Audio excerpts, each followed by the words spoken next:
কারণ কোরআন বাদ দিয়ে বিচার করলে সে হয় ফাসিক, না জালিম, না কাফের। এটা আমি বানালাম না। আমাল্লাম ইয়াহকুম বিমা আনজালাল্লাহু ফাউলাইকা হুমুল কাফিরুন ফাউলাইকা হুমুজ জালিমুন ফাউলাইকা হুমুল ফাসিকুন। একবারে কাটছাট কথা বলছে। কোরআনে কারীম দিয়ে মানুষদেরকে ডাক দেওয়া লাগবে, কারণ কি? আমান দাআ একালিটা আছে, আমান দাআ ইলাইহি হাদা আর একালিটা আছে, ফাকাদ হুদিয়া ইলা সিরাতিম মুস্তাকিম। নবীজি বলেন, কেউ যদি কোরআন দিয়ে ডাক দেয়, আল্লাহ নিজে তাকে হেদায়েতের উপরে রাখে। কথা বুঝতেছেন? হেদায়েতের উপরে রাখতে হলে আপনার বাবা পারবে না, আপনার পীর সাহেব পারবে না। এই কথা বলেন না কেন? হামজা পারবে না। হেদায়েতের উপরে রাখতে হলে আল্লাহ পারবে। এইজন্য আমান দাআ ইলাইহি হাদা, কোন মানুষ যদি কোরআন দিয়ে মানুষকে ডাক দেয়, আল্লাহ নিজে তাকে ওই ডাক নেওয়ালা মানুষকে হেদায়েতের উপরে রাখে। তাহলে আজকে থেকে আপনি সিদ্ধান্ত নিতে পারেন না যে হেদায়েতের উপরে থাকতে হলে এই পৃথিবীর কোন মতে পথে থাকলে পাওয়া যাবে না, কোরআন দিয়ে মানুষকে ডাকা লাগবে। আর এটা যে ডাকতে হলে যে ঝামেলা আছে, এটা আল্লাহ জানে নাকি? সূরা মায়েদার ৬৭ নাম্বার আয়াতটা আল্লাহ এই জন্যই দিয়েছেন, ইয়া আইয়ুহার রাসূল বাল্লিগ মা উনজিলা ইলাইকা মির রাব্বিক। হে রাসূল, আপনি মানুষকে ডাক দেন, তাবলীগ করেন, প্রচার করেন, মানুষের ভেতরে ঘোষণা দেন। কি দিয়ে দেবেন? যেটা আপনাকে দিয়েছি ওই কোরআন দিয়ে। এতটুকু আল্লাহ যদি শেষ করে দিতেন, সত্যি আমি আয়াতটা পড়তাম না, আমি ডাক দিয়ে শেষ করে দিতাম। ওয়াইল্লাম তাফআল ফামা বাল্লাগতা রিসালাতা। আপনি যদি কোরআন দিয়ে দাওয়াত না দেন, কোরআনের প্রচার যদি আপনি না করেন, রিসালাতের দায়িত্ব পালন আপনার হয়নি। ওয়াইল্লাম তাফআল ফামা বাল্লাগতা রিসালাতা আল্লাহু ইয়াসিমুকা মিনান নাস। আমি জানি কোরআন দিয়ে ডাকলে বিপদ আপদ আসবে। বিশ্ব নবী এই ৪০ থেকে ৬৩ এই ২৩ বছর কোরআনে কারীম দিয়ে দাওয়াত দেওয়ার কারণে ৮২ বার টার্গেট হয়েছিলেন হত্যার। কতবার? ৮২ বার। ২৭টা যুদ্ধের নেতৃত্ব দেওয়া গেছে তাকে নিজে। বলেন তো, কোরআনে কারীম দিয়ে ডাকলে বিপদ আপদ যে আসবে, এটা নবী জানতেন না? বলেন বলেন। আল্লাহ বলেন, আপনি যদি না জেনে থাকেন, আমি আল্লাহ বলছি ইয়াসিমুকা। মজারে এটা বর্তমান, ভবিষ্যৎ, প্রেজেন্ট, ফিউচার। এখানে যদি ফিউচার এই শব্দের ভেতরে থাকবে, তাহলে কা দিল কেন? কম দিতে পারতো। আল্লাহু ইয়াসিমুকুম, আমি আল্লাহ তোমাদেরকে বাঁচাবো। কা দিয়ে মুহাম্মদুর রাসূলুল্লাহকে শুধু ইন্ডিকেট করলেন কেন? তাফসীরে ফি জিলালিল কোরআন সাইয়্যিদ কুতুব লিখেছেন, যদিও আল্লাহ কা দিয়েছেন, এই কায়ের ভেতরে বিশ্ব নবীর নায়েবে রাসূল যারা, তারা লুকিয়ে আছে। কিয়ামত পর্যন্ত নবীর ইলম নিয়ে, নবীর উপর নাযিলকৃত কোরআনের জ্ঞান যারা দুনিয়াতে অর্জন করছে, করবে, ওরা আক্ষরিক অর্থে ডাইরেক্ট ইনডাইরেক্ট বিশ্ব নবীর ওয়ারিস, নায়েব। কথা বলে, তারা যদি সত্যি নবীর মতো কোরআন প্রচার করতে যায়, বিপদ আপদ মুসিবত যে আসবে না তা না, আসবে। ইয়াসিমুকা মিনান নাস, মানুষের ষড়যন্ত্র, মানুষের কূট কৌশল থেকে আমি আল্লাহ আপনাকে বাঁচাবো। এখানে ফাইল আল্লাহ নিজে। আল্লাহু ইয়াসিমুকা মিনান নাস, মানুষের চক্রান্ত থেকে আমি আল্লাহ নিজে আপনাকে বাঁচাবো। জোরে বলেন আল্লাহু আকবার। ঢাকাবাসী, হাদিসের শেষ কথা এইটা ছিল, যারা কোরআন দিয়ে মানুষকে ডাকবে, আল্লাহ নিজে যেহেতু তাদেরকে হেদায়েতের উপরে রাখবে। ফাকাদ হুদিয়া ইলা সিরাতিম মুস্তাকিম। কোন মানুষ যদি কোরআনের ডাকে সাড়া দিতে পারে, আল্লাহ তাকে হেদায়েতের রাস্তা নসিব করে দেবে। সুতরাং আজকে আমার ডাক দেওয়া হবে কোরআন দিয়ে। আমার আলোচনার বিষয় আজকে বিবেক। কি বললাম? বিবেক। এটার উপরে কথা বলবো ১-১.৫ ঘন্টা। এই বিবেক দিয়ে কোরআনে কারিমে আমার আল্লাহ যেগুলো সাজিয়েছেন, আমরা তাফসীর আকারে কথা বলবো। আমি যে ডাক দিচ্ছি কোরআন দিয়ে, আল্লাহ আমাকে হেদায়েত করে রাখবে, নয়তো নবীর কথা মিথ্যা হয়ে যাবে। কথা বলে না কেন? এবং যারা সাড়া দেবে তাদেরকে আল্লাহ হেদায়েতের পথ নসিব করবে। সুতরাং আপনারা নির্দ্বিধায় আজকের তেলাওয়াতকৃত আয়াতের তাফসীর শোনার পরে কোরআনের এই ডাকে সাড়া দিতে পারেন। আমি যেটা বলছিলাম সূরা হামিম সিজদার 33 নাম্বার আয়াত দিয়ে, আল্লাহর দৃষ্টিতে ভালো কথা দুনিয়ায় কেউ বলে না, যে আল্লাহর দিকে মানুষকে ডাকে, ওয়া আমিলা সালিহা, আর ভালো ভালো কাজ করে। এই যে সালেহ, এই শব্দটার ব্যাখ্যা করার জন্য এই যে আন্টি করে 2-4 মিনিট আমি ঘুরিয়ে আনলাম আপনাদের। বুঝেছেন কিনা আমি জানি না। সালেহ মানে নেক না, শুধু সৎ না। সালেহ মানে যোগ্য। সালেহ মানে কি? আরো জোরে বলেন। বাংলাদেশে আজ হাজারো মানুষকে সৎ মনে করতাম, কিন্তু এই মানুষগুলো যোগ্য ছিল না। এই জন্য দরবেশের মতো মানুষকেও দেখলাম দাড়ি কেটে নম হয়ে গেছে। এরা দরবেশের অবস্থা যদি এই হয়, যেগুলো ধরবেশ, ওগুলোর অবস্থা যে কত খারাপ। গতকালকে একজন ধরা পড়ার পর আপনি টের পাচ্ছেন, আমি নাম নিলাম না। বিভিন্ন জায়গায় এই মানুষগুলো তাদের দেহ পর্যন্ত বিক্রি করে মানুষের মনোরঞ্জনে লিপ্ত ছিল। আমার মনে হয় এখনো যতগুলো লোকই আছে, ওগুলো সব যদি টান দিয়ে বের করে আনেন, প্রত্যেকটারই দেখবেন চরিত্র ঠিক শয়তানের মতো।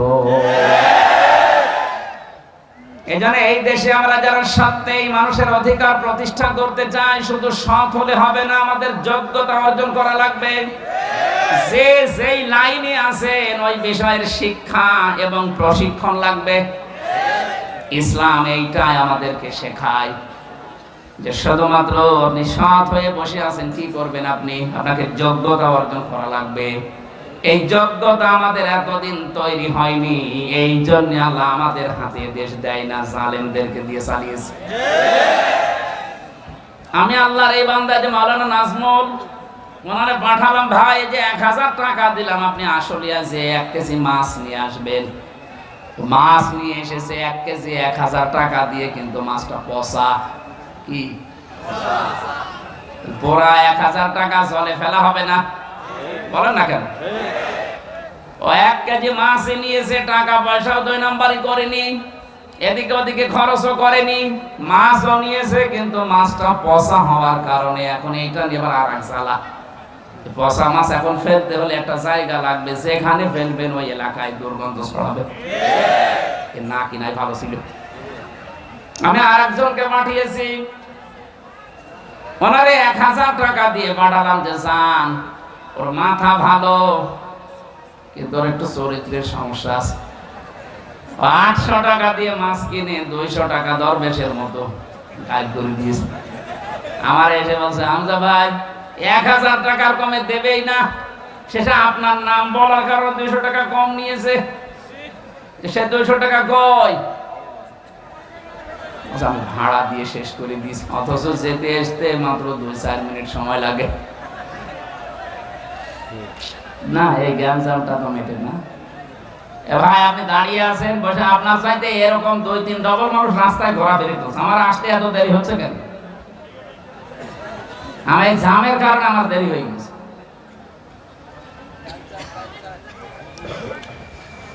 ঢাকাবাসী এই যে পাশে যাকে পাঠালাম, এর চরিত্র খারাপ হওয়ার কারণে ও মাছ নিয়েছে ঠিক 800 টাকার মাছ, এগুলো খাওয়া যাচ্ছে, বাকি 200 টাকা যদিও আত্মসাৎ করেছি, তারপরও তো 800 টাকার মাছ আমি খেতে পারলাম। কথা বলেন ঠিক কিনা? এই 53 বছরে আল্লাহ ইসলামকে দেশে জায়গা মতো দেয় না, এটা শুধু আল্লাহর দোষ না, এই দোষ আমাদের। কারণ এরকম মানুষকে যদি দেন, ও মাছ নেবে ঠিক, পুরাটা পচা, শেষে ওইটা ফেলার জন্য আলাদা জায়গা লাগবে। কিন্তু এদেরকে দিয়ে আল্লাহ চালাচ্ছে, একে না, এইরকম মানুষ দিয়ে আল্লাহ চালাচ্ছে এই কারণে, কারণ অন্তত 800 টাকার মাছ হলেও তো দেশের মানুষ খেতে পারছে। 200 টাকা এদিক ওদিকে যাক, 200 টাকা চাইতে গিয়ে এই 15.5 বছরে এত টাকা গেছে, আপনার মাথা ঘুরে যাবে। কেউ তার ছেলের নামে, মেয়ের নামে, কেউ তার নিজের মনের নামে, দলীয় নেতা কর্মীর নামে এত টাকা পাচার করেছে। এই দেশে এখন একটা মানুষ যদি জন্ম নেয়, তার মাথার উপরে 1 লাখ টাকা ঋণ। আপনি কি দিয়ে গেলেন? বিশ্বনবীর জীবনী থেকে কথা বলা হয় মাঝে মাঝে। অনেক মানুষ বলে, হুজুর নবীর কাহিনী বলতে পারেন না। আপনি নবীর কাহিনী বললে সহ্য করতে পারবেন? বিশ্বনবী যেদিন নবুয়ত পেলেন, নবী হয়ে আসলেন, ওই দিনই খাদিজাকে বলেছিলেন, আমাকে ঢেকে দাও। হযরতে খাদিজা বলেন, আপনি ভয় পান কেন? কোনো ভয় নেই আপনার। আল্লাহি, আল্লাহর কসম, লা ইখজিকাল্লাহু আবাদান, কখনো আপনি ভয় পাবেন না। জিন, ভূত, পরী, পেতনি, এমনকি আল্লাহ আপনাকে ভয় দেখাবেন না। ইন্নাকা লা তাসিলুর রিহমা, আপনি আত্মীয়তার সম্পর্ক ঠিক রাখেন। হযরতে খাদিজার কথা দ্বারা কয়েকটা প্রমাণ এখান থেকে বের হয়। 1 নম্বরে, যারা মানুষের সাথে সম্পর্ক, বিশেষ করে রক্তের, এই রক্তের সম্পর্ক দুনিয়ায় যারা ঠিক রাখবে, এদের কোনো ভয় আমার আল্লাহ তৈরি করে দেবে না। সব ভয় থেকে আল্লাহ মুক্তি দিয়ে দেবে। এদেশে আমরা আপনার আত্মীয় ছিলাম না, আপনি আমাদের সাথে সম্পর্ক ত্যাগ করে পালিয়ে চলে গেলেন, এই কারণে তো এত ভয়। দেখেন তো, আপনি আত্মীয় ছিলেন না আমাদের। কেউ আমরা বুবু বলতাম, কেউ আপা বলতাম, কেউ ভাবি বলতাম, কত রকমের আত্মীয় আপনি। অথচ আপনার সম্পর্ক ত্যাগ করে আপনি না জানিয়ে চলে গেলেন। হাজারো মানুষ যারা, এই মানুষগুলো আজ ভয়ে, কারণ এই ভয়গুলো আমরা দেইনি, ভয়গুলো আল্লাহ দিয়েছে। যে মানুষগুলো আজ 2.5 মাস হয়ে গেল বের হয় না, এই মানুষগুলো এরশাদ বদনের সময় বুক পেতে দিয়েছিল রাস্তায়। এখন বলছে না কেন? আমার কুষ্টিয়ার হানিফ, আপনার ঢাকার নানক, এই মানুষগুলো ওই সময়ে, যে আব্দুর রহমান ফরিদপুরের, যেটা মরে গেল কয়েকদিন আগে, অগ্নিকন্যা, ওর কবরে মনে হয় অগ্নি চলছে। কন্যা যখন অগ্নি, তো অগ্নি ছাড়া কি পাবে? এই মানুষগুলো এরশাদের সময়ে পতন ঘটাতে বুক পেতে দিয়েছে। অথচ এই মানুষ আজ 2.5 মাস হয়ে যাচ্ছে, কেউ ঘর থেকে বের হওয়ার সাহস পাচ্ছে না। তাদের ভেতরে যে ভয়, এই ভয়টা আমরা দেইনি, ভয় আল্লাহ তৈরি করে দিয়েছে। এরা এদের নিজেদের সম্পর্কগুলো ঠিক রাখে না। কুষ্টিয়াতে আমার নিজের আপন চাচা চেয়ারম্যান ছিল, ওনার বাড়িতে খাবার খেতে গেছি। হানিফ সাহেব কল দিয়ে বলে, কে এসেছে? হামজা কেন গেল? আমার ভাইয়ের ছেলে আসবে না। বলে, না, আওয়ামী লীগ করলে ভাই বোন দেখা হবে না, আওয়ামী লীগ ছাড়া কেউ আপনার বাড়ি খাবার খেতে পারবে না। আপনি আত্মীয়তার সম্পর্ক গুলো নষ্ট করে দিলেন, আর এসে তোমার রক্তের জিনিস। বলেন তো, স্ত্রী হিসাবে নবীজিকে অভয় দিচ্ছে, আপনি ভয় পাবেন না। আপনি রক্তের সম্পর্ক ঠিক রাখেন, এই জন্য ভয় নেই। আর আপনারা রক্তের সম্পর্ক নষ্ট করেছেন, এই জন্য এত ভয়। আপনি একটা কথা খুব প্রমাণ করেন, এইভাবে চলছে না যে এই মানুষগুলো 15 বছর 20 বছর আগে জীবন দেওয়ার জন্য পাগল ছিল, আর এখন জীবন নিয়ে পালাচ্ছে। মানে ভয় শুধু হামজা আপনাদের দেয়নি, ভয় দিয়েছে আল্লাহ নিজে। 2 নাম্বারটা আরো কঠিন, এইটা বলার জন্য আমি বলছিলাম, অতাহমিলুল কাল্লা, হে স্বামী আপনি ভয় পান কেন? আপনি তো মানুষের বোঝা বহন করেন, মানুষের ঋণের বোঝা, কষ্টের বোঝা, দুঃখের বোঝাগুলো আপনি দুনিয়ায় বহন করেন। বোঝা আপনি হালকা করে দেন। দুনিয়ায় যারা মানুষের বোঝা বহন করে, হালকা করে, তাদের কোনো ভয় নেই। আর আপনি কেমন উম্মত দাবি করলেন? কি হজ করে এসেছেন আমি জানি না, প্রতিদিন নাকি ফজরের পরে কোরআন পড়তেন। কি কোরআন শরীফ পড়লেন? এই আয়াতকে পাননি? বিশ্বনবী তার মানুষের যারা উম্মত দাবি করে, তাদের বোঝাগুলো হালকা করে দেয়, তাদের কষ্টের বোঝা, দুঃখের বোঝা। আর আপনি এত বিশাল বিশাল বোঝায় জাতির উপরে চাপিয়ে পালিয়ে চলে গেলেন। এই যে 2780 জন মানুষ এখনো হাসপাতালে কাতরাচ্ছে, কারো পা নেই, হাত নেই, চোখ নেই, অন্ডকোষ নেই, এ মানুষগুলো তার পরিবারের জন্য, সমাজের জন্য, দেশের জন্য বোঝা হয়ে গেল না? এক কথা বলছেন। কোটি কোটি টাকা পাচার করে দেশটাকে আপনি একটা ঋণের বোঝা দিয়ে গেলেন। আপনাকে আল্লাহ ভয় দেখাবে না, দেখাবে কারে? এই জন্য এত ভয় যে নিজে আসতে পারবে না, বলছে আমার ছেলেরে পাঠাবো। পাঠান, ওটাকে কম মেরেছে টাকা পয়সা?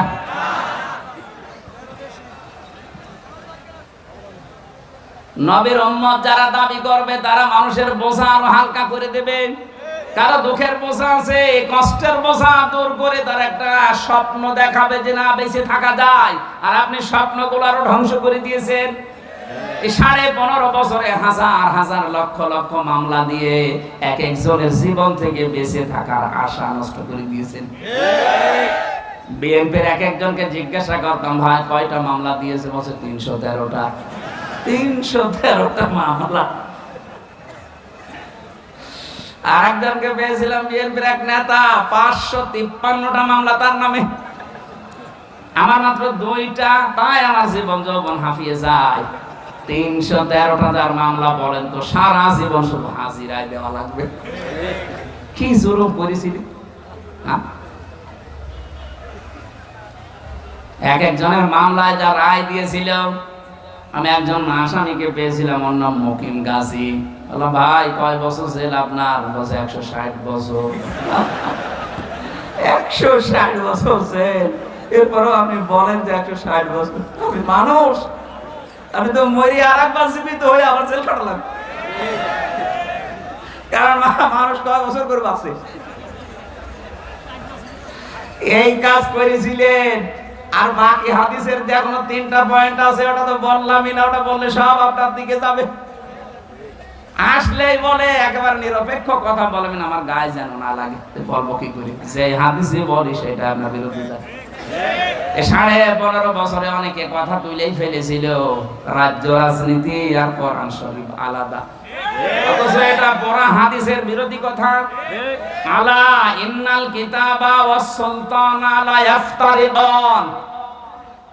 নবীজি বলেন, জেনে রাখো অতি শীঘ্রই আমার উম্মতের ভেতরে কিছু মানুষ এমন বের হবে, এই মানুষগুলো বলবে রাজ্য রাজনীতি আর কোরআন শরীফ আলাদা।